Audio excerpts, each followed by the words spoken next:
और अब बड़ी खबर का रुख कर लेते हैं। चतरा में 5 नए कोरोना मरीज मिले हैं। मयूरहंड में 4 और कानाचट्टी में 1 मरीज मिला है। प्रवासी मजदूर हैं सभी।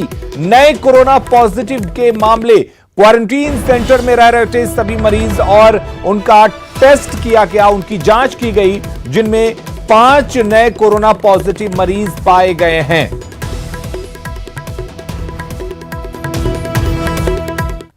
और इधर रांची में सबसे बड़े झोपड़पट्टी एरिया में कोरोना पॉजिटिव मिलने से हड़कंप मचा हुआ है। जगन्नाथपुर के मौसीबाड़ी में महिला के कोरोना पॉजिटिव मिलने के बाद बस्ती को कंटेनमेंट जोन घोषित किया गया है। साथ ही पुलिस की तैनाती कर दी गई है, लेकिन झोपड़पट्टी में करीब 5000 लोग रहते हैं। ऐसे में कोरोना पॉजिटिव महिला के क्लोज कॉन्टैक्ट लिस्ट बनाई जा रही है। साथ ही स्वास्थ्य विभाग बस्ती में रहने वालों की स्क्रीनिंग करने की तैयारी में है। लेकिन सबसे बड़ी बात यह कि बस्ती के सघन होने के कारण कोरोना के संक्रमण का खतरा ज्यादा है। ऐसे में अगर जल्द कदम नहीं उठाए गए तो मौसीबाड़ी का झोपड़पट्टी इलाका राजधानी रांची का धारावी बन सकता है। झारखंड में जब कोरोना पॉजिटिवों की संख्या लगातार बढ़ रही है, वैसे में सबसे बड़ी चिंता राजधानी रांची को लेकर है कि जगन्नाथपुर थाने के मौसीबाड़ी झोपड़पट्टी का इलाका है। यहाँ पर एक जो महिला है वो पॉजिटिव मिली है और उसके बाद से आपको दिखाना चाहेंगे कि पूरे इस जो एरिया है इसको मिनी कंटेनमेंट जोन बना दिया गया है। प्रशासन के लोग, पुलिस के लोग यहाँ पे तैनात हैं ताकि कोई यहाँ से बाहर ना निकल सके। खतरे इस बात की है कि यह जो पूरा का पूरा जो इलाका है बड़ी संख्या में संघनित बस्ती कर सकते हैं, झोपड़पट्टी है, बहुत जो आबादी है वो काफी पास में है, जिसकी वजह से डर यह है कि अगर कांटेक्ट उस महिला का लोगों से हुआ तो धीरे धीरे कहीं यह मुंबई के धारावी जैसा न बन जाए, एक मिनी धारावी कह सकते हैं। इसको लेकर के जो स्वास्थ्य विभाग है या फिर जो प्रशासन के लोग हैं उनके लिए एक विशेष कह सकते हैं चुनौती है। यहाँ पे सोशल डिस्टेंस का पालन किया जा रहा है बढ़िया से। यहाँ पे अभी सील कर दिया गया है इस घर को।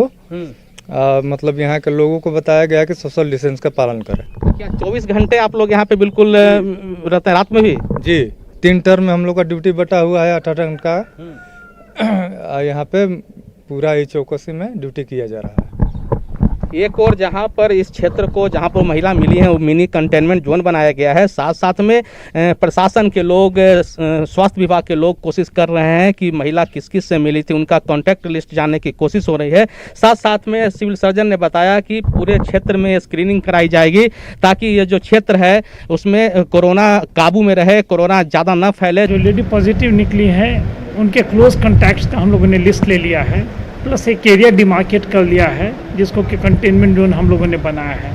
उस कंटेनमेंट जोन में हम लोग स्क्रीनिंग करके के कॉन्टैक्ट ट्रेसिंग करेंगे और जिनका जांच करने की आवश्यकता होगी उन लोगों का जांच किया जाएगा। उस जांच के रिजल्ट आने के बाद ही आगे की कार्रवाई की जाएगी। चूंकि यह इलाका जो है पूरा झोपड़पट्टी का इलाका है, काफी संघनित बस्ती कर सकते हैं, बड़ी आबादी है, 5000 से ज्यादा की ये जो आबादी है उसमें एक चुनौती है कि कैसे एक घर तक ही कोरोना को रोक दिया जाए। कैमरामैन राजीव के साथ उपेंद्र, न्यूज 18 रांची। क्रिकेट की दुनिया में अपना लोहा मनवाने वाले रांची के राजकुमार महेंद्र सिंह धोनी अब किसान की भूमिका में हैं। कोरोना संकट के दौरान महेंद्र सिंह धोनी ने अपने फार्म हाउस में खेती के लिए एक ट्रैक्टर खरीदा है। ट्रैक्टर चलाते हुए माही का एक वीडियो भी सामने आया है, जिसके बाद आनंद महिंद्रा ने अपनी प्रतिक्रिया दी है और ट्रैक्टर खरीदने के माही के फैसले को सही फैसला बताया है। दरअसल धोनी ने जो ट्रैक्टर खरीदा है वो महिंद्रा कंपनी का है। ऐसे में आनंद महिंद्रा ने ट्वीट करते हुए लिखा है कि मैं हमेशा से सोचता था धोनी सही निर्णय की समझ के साथ एक अच्छे डिसीजन मेकर है।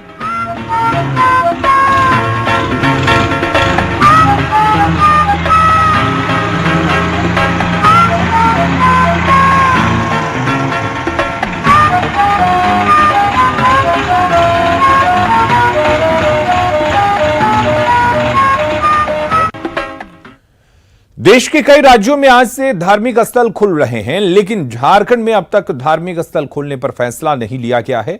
दुमका के प्रसिद्ध बासुकीनाथ मंदिर का पट भी आज से आम श्रद्धालुओं के लिए नहीं खुल पाया है। श्रद्धालु को मैसेज देंगे कि अभी तो फिलहाल आप सब्र करें, जैसे राज्य सरकार का निर्देश प्राप्त होगा मंदिर का गेट खुलेगा। लेकिन इसके साथ साथ श्रद्धालु जो सोशल डिस्टेंसिंग है, सामाजिक दूरी, उसको पालन करते हुए आपको बासुकीनाथ आना हो। ये श्रद्धालु के लिए मैसेज है कि धैर्य के साथ, शांतिपूर्वक और जो राज्य सरकार का गाइडलाइन है उसके अनुरूप आपको बासुकीनाथ आना होगा। कोरोना के कारण 2 महीने से ज्यादा हो गए मंदिर के पट आम श्रद्धालुओं के लिए बंद हैं। अनलॉक 1 में आज से देश के अधिकांश राज्यों में धार्मिक स्थलों को खोल दिया गया है, लेकिन झारखंड में फिलहाल धार्मिक स्थलों को बंद रखा गया है। ऐसे में राज्य सरकार के निर्देश के मुताबिक दुमका के प्रसिद्ध बासुकीनाथ मंदिर के पट भी 30 जून तक बंद रहेंगे। सरकार ने इस निर्णय से श्रावणी मेले पर भी संशय के बादल छाए हुए हैं। झारखंड के ऐतिहासिक और प्राकृतिक सुंदर स्थलों को पर्यटन के मानचित्र पर लाने के लिए झारखंड सरकार ने एक बड़ी पहल की है। पर्यटन विभाग अब वैसे तमाम पर्यटन स्थलों के साथ साथ प्राकृतिक और धार्मिक स्थलों को जन सहयोग से खोजने जा रही है, जो अब तक पर्यटन के मानचित्र पर नहीं आए हैं। इसके लिए पर्यटन विभाग और होटल मैनेजमेंट इंस्टीट्यूट मिलकर एक स्टोरी कंटेस्ट का आयोजन कर रही है, जो 6 जून से 30 जून तक चलेगा। इस प्रतियोगिता का नाम नेचर हिडन ज्वेल रखा गया है। इस प्रतियोगिता में प्रथम, द्वितीय और तृतीय आने वाले प्रतिभागियों को इनाम भी दिया जाएगा। साथ ही अब तक छिपे पर्यटन स्थलों के विकसित होने से स्थानीय लोगों को रोजगार भी मिल सकेगा, क्योंकि झारखंड में असीम संभावना है टूरिज्म की और एक से एक खूबसूरत जगह हैं, जलप्रपात हैं, ब्यूटीफुल हिडन प्लेसेस। तो हम लोग उसका ये कह रहे हैं कि 6 से 23 जून के बीच में हमारे सोशल मीडिया हैंडल पर आप शेयर करें उसकी फ़ोटोज़, उसकी वीडियोज़, उसका बताएं। नेचर्स हिडन ज्वेल यानी प्रकृति के छुपे हुए खजाना, उस नाम से उसको टैग करें और उसको भेजें। बोकारो का तेनूघाट डैम हमेशा से पर्यटकों को आकर्षित करता रहा है, लेकिन देखरेख के अभाव में अब यह डैम जर्जर हो चला है। राज्य सरकार को हर साल करोड़ों रुपए का राजस्व देने वाला तेनूघाट डैम की स्थिति खराब होती जा रही है, जिससे कोई भी बड़ा हादसा हो सकता है। डैम के दोनों तरफ लगे रेलिंग काफी जर्जर हो चुके हैं और टूटकर गिर रहे हैं। डैम के ऊपर से हर दिन सैकड़ों गाड़ियां गुजरती हैं और बच्चे जर्जर रेलिंग के सहारे डैम का नजारा देखते हैं, जिससे हर वक्त किसी बड़े हादसे की आशंका बनी रहती है। डैम के रखरखाव और मरम्मत के नाम पर सिर्फ खानापूर्ति की जाती है। 5 साल पहले ही डैम की मरम्मत करवाई गई थी, लेकिन हकीकत कुछ और ही है। गौरतलब है कि तेनूघाट डैम में 18 गेट है और इस डैम से दामोदर नदी में पानी छोड़ा जाता है। यहाँ से पानी न सिर्फ बोकारो स्टील प्लांट को बल्कि बंगाल को भी सप्लाई किया जाता है। लेह में फंसे 55 प्रवासी मजदूर आज हवाई जहाज से रांची एयरपोर्ट पहुंचे। एयरपोर्ट पर कृषि मंत्री बादल पत्रलेख और पीएचडी मंत्री मिथिलेश ठाकुर ने सभी मजदूरों का स्वागत किया, जिसके बाद सभी प्रवासी मजदूरों को बसों के जरिए उनके गृह जिलों में भेजा गया। पीएचडी मंत्री मिथिलेश ठाकुर ने कहा कि झारखंड सरकार अपने राज्य के सभी मजदूरों की घर वापसी को लेकर कृत संकल्प है। वहीं विपक्ष द्वारा सिर्फ संथाल के मजदूरों को हवाई जहाज के लाने पर आरोप लगाया गया, जिस पर कृषि मंत्री बादल पत्रलेख ने पलटवार किया और विपक्ष ने कोरोना संकट के इस दौर में राजनीति नहीं करने की नसीहत दी। चप्पल वाले और प्रदेशों में तो नहीं आए, देश के अन्य हिस्सों में तो नहीं आए, पर हमारे राज्य में हवाई चप्पल वाले आज हवाई जहाज पर आ रहे हैं। और इस संक्रमण के दौर में, इस विषम परिस्थिति में हमारे माननीय मुख्यमंत्री अपने सीमित संसाधनों के साथ विभिन्न स्वयंसेवी संस्थाओं, गैर सरकारी संस्थाओं, विभिन्न एयरलाइंस से अपील करके उनसे सहयोग लेकर और मजदूर भाइयों को यहाँ लाने का काम कर रहे हैं। मैं विपक्ष को यही कहना चाहूँगा कि ये दौर राजनीति का नहीं है। आप जो करते हैं, आप जो कर चुके, वो इतिहास बन चुका। ट्रेनों में मजदूरों के साथ जो व्यवहार हुआ है किसी से नहीं छपा है। हजारों करोड़ रुपया मुनाफा देने वाला झारखंड, जब यहाँ एक मजदूर आता है तो ट्रेन में टिकट कटा के आता है, ये आपकी संवेदनशीलता को दिखाता है। फिर से जाना चाहेंगे क्या? नहीं जाएंगे। क्या करेंगे आप उसके बाद? हाँ? क्या करेंगे? घर ही काम करेंगे। आपको कौन लेके गया था? मैं। पैसा पूरा मिलता था? नहीं, पूरा नहीं मिलता था। कितना मिलता था? 10,000 महीना में। देश में कोरोना का संकट बढ़ता जा रहा है। झारखंड में भी कोरोना का केस 1100 के पार जा चुका है। लोगों से सोशल डिस्टेंसिंग का पालन करने की अपील की जा रही है, लेकिन ऐसा लगता है कि धनबाद में लोगों को कोरोना का खौफ ही नहीं रह गया है। यहां लोग जरूरतमंदों की मदद के नाम पर बीमारी बांटने से बाज नहीं आ रहे, जिसमें प्रशासनिक अधिकारी भी बराबर के हिस्सेदार हैं। धनबाद चैंबर ऑफ कॉमर्स की ओर से मुफ्त में चंपा बांटने के लिए ये भीड़ जुटाई गई थी, जिसमें एसडीएम को भी मुख्य अतिथि के तौर पर बुलाया गया। लेकिन इस दौरान जो तस्वीरें सामने आई हैं वो बेहद हैरान करने वाली हैं। मुफ्त चप्पल के नाम पर सोशल डिस्टेंसिंग की जमकर धज्जियां उड़ती रहीं और एसडीएम साहब फोटो खिंचवाने में व्यस्त रहे। बेकाबू भीड़ में शामिल महिलाएं और बच्चे एक दूसरे पर चढ़ने को उतारू थे और मौके पर मौजूद पुलिस के जवान तमाशबीन बने रहे। खुद एसडीएम भी स्टाइल के लिए मास्क लगाए थे। और बुजुर्ग के बीच में ये चप्पल का वितरण किया है और हम उम्मीद करते हैं कि आगे धनबाद जिला में ये लगातार चप्पल बैंक का क्रियान्वयन होता रहेगा और जब भी धनबाद जिला रहेगा ये हम सुनिश्चित करेंगे कि कोई भी धनबाद जिला चाहे ग्रामीण हो चाहे शहरी क्षेत्र में हो, कोई भी व्यक्ति बिना चप्पल में न रहे। रांची शहर में आज भी बड़ी संख्या में खुले नाले हादसे को दावत दे रहे हैं। आलम यह है कि शहर में करीब 50 ऐसे पॉइंट्स हैं जो कभी भी बड़े हादसे की वजह बन सकते हैं। खुली नालियों का हाल जानने और मानसून से पहले नालियों का निरीक्षण करने जब नगर आयुक्त शहर में निकले तो जालान रोड में नाली निर्माण में अनियमितता देख आग बबूला हो गए और नाली निर्माण करा रहे ठेकेदारों को ब्लैक लिस्टेड करने तक की धमकी दे डाली। वार्ड पार्षद ने भी ठेकेदार पर मनमानी और शिकायत करने का धमकी देकर आरोप लगाया। हालांकि नगर आयुक्त ने कहा कि मानसून से पहले इन खुले सभी नालियों को ढकने का काम पूरा हो जाएगा, जिसमें करीब 7 से 8 करोड़ रुपए खर्च आएंगे। काफी तकलीफ में हम हैं खुद पार्षद होने के नाते। जालान रोड में जो ठेकेदार को नाली मिला है काम, ये काम एकदम बेकार ढंग से कर रहा है। मतलब छड़ जैसे बांधना था वो नहीं बांध रहा है, क्वालिटी मेंटेन नहीं कर रहा है। यदि बोलने पर वो ठेकेदार बोलता हम विभाग से हम सल्ट लेंगे, वो बात करता है। और आए दिन 6 महीना हो गया नाली का कचरा को निकाल के रोड में रख दिया है। लगभग 50 नालियों के करीब है जिसमें कि इश्यूज हैं, तो उन सब का एस्टिमेट हम लोगों के पास है। लगभग 6-7 करोड़ रुपए उसमें लगेंगे। तो कल जो बोर्ड की बैठक हो रही है उसमें भी हमने इंजीनियरिंग सेक्शन को बोला है कि इस बार जो नागरिक सुविधा के फंड है उसको हम लोग इंडिविजुअल पार्षद वाइज ना करके हम लोग एक कोशिश करें कि कम से कम ये वाली जो समस्या आइडेंटिफाई हुई है नालियों को ढकने वाली, उसके लिए एक निगम के स्तर से ही डायरेक्टली इसको प्रशासनिक स्वीकृति दे दिया जाए ताकि उनका कार्य हम लोग प्राथमिकता के बेसिस पे करा सकें। लौ नगरी जमशेदपुर के लोग इन दिनों पानी बिजली को लेकर खासे परेशान हैं। निगम कर्मियों और विभागीय अधिकारियों की संवेदनहीनता का खामियाजा सबसे ज्यादा मानगो में वार्ड नंबर 9 के लोगों को भुगतना पड़ रहा है।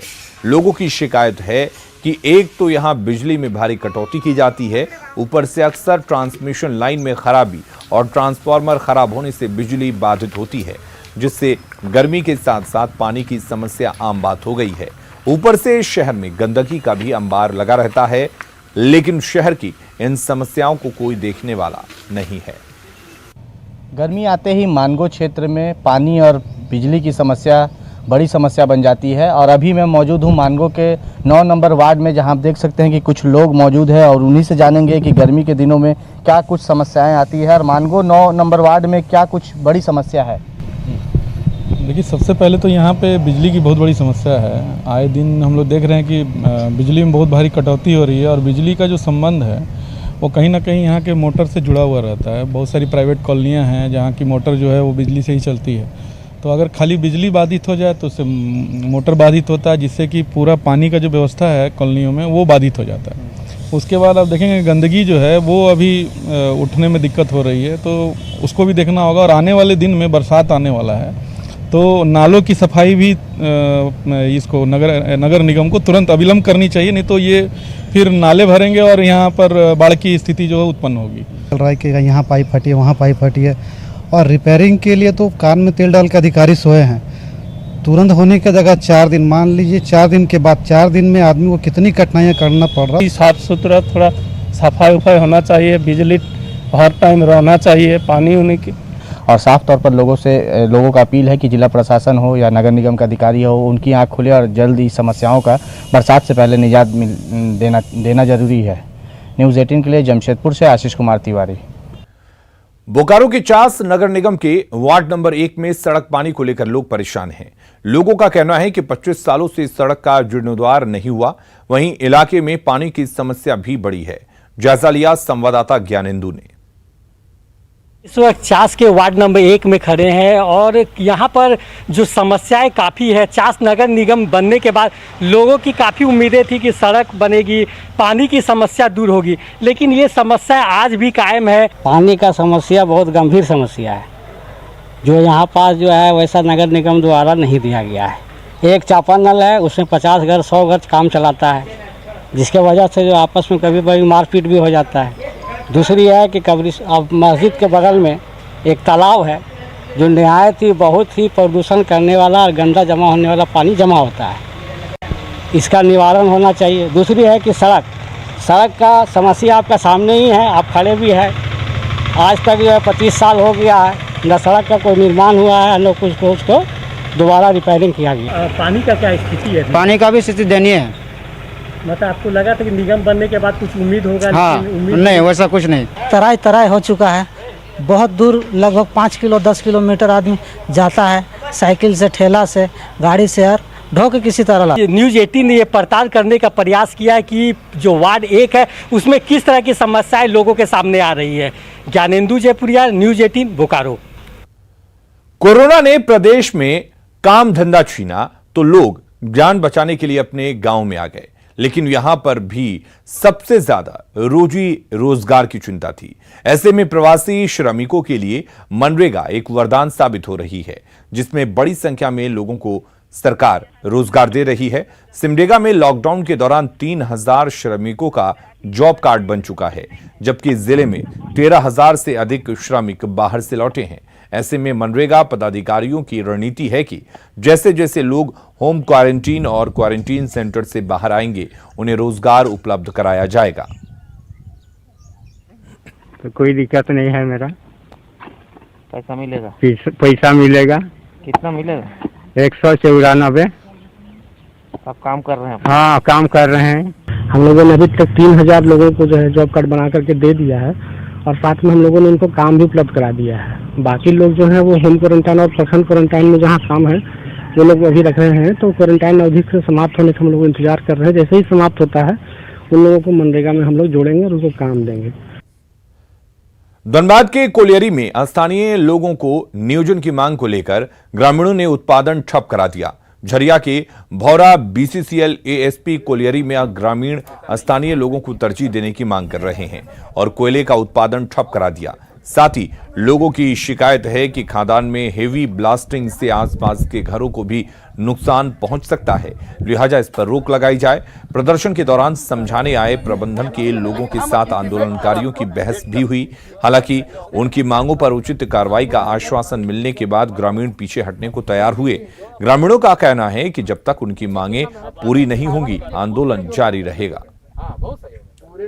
जो महिला लोग का घर है सामने में, लोग को घर बनाया नहीं गया है और नजदीकी में ब्लास्टिंग किया जा रहा है, सबको घरे दरारें हो रही है। और बहुत सारे गरीब मजदूर है जो बाहरी आदमी यहाँ का काम कर रहा है और यहाँ का मजदूर लोग बैठे हुए हैं। इसीलिए हम लोग इसी मुद्दे पर रख के हम लोग काम बंद किए हैं। 2 दिन पहले इन्होंने चिट्ठी दिया था, इस बीच में मैनेजमेंट का परिवर्तन हुआ है, इनको डेट दे दिया जाएगा। और रह गई बात नियोजन की, तो नियोजन पर जो आरआर पॉलिसी कहता है उसके तहत नियोजन का पालन कंपनी द्वारा किया जाएगा। चतरा में मनरेगा के 14 अनुबंध कर्मियों को बर्खास्त किए जाने के खिलाफ मनरेगा कर्मचारी आंदोलन के मूड में आ गए और इसके लिए सीधे सीधे जांच करने वाले अधिकारियों को जिम्मेदार ठहरा रहे हैं। गौरतलब है कि मनरेगा योजना में भ्रष्टाचार के आरोपों की जांच कराई गई थी, जिसमें अधिकारियों ने कई जगहों पर अनियमितता और श्रमिकों के बदले मशीन से काम कराए जाने की रिपोर्ट सौंपी थी, जिस पर संज्ञान लेते हुए डीसी ने 14 मनरेगा कर्मियों को बर्खास्त कर दिया। लेकिन बर्खास्त कर्मचारियों के पक्ष में खड़ा हुआ मनरेगा कर्मियों का संघ अधिकारियों की जांच और रिपोर्ट पर ही सवाल उठा रहा है। संघ ने अधिकारियों पर दुर्भावना से ग्रसित होकर एक तरफा कार्रवाई का आरोप लगाया है और आंदोलन की चेतावनी दी है। खबरें लगातार जारी हैं, बने रहिए न्यूज़ 18 बिहार झारखंड के साथ।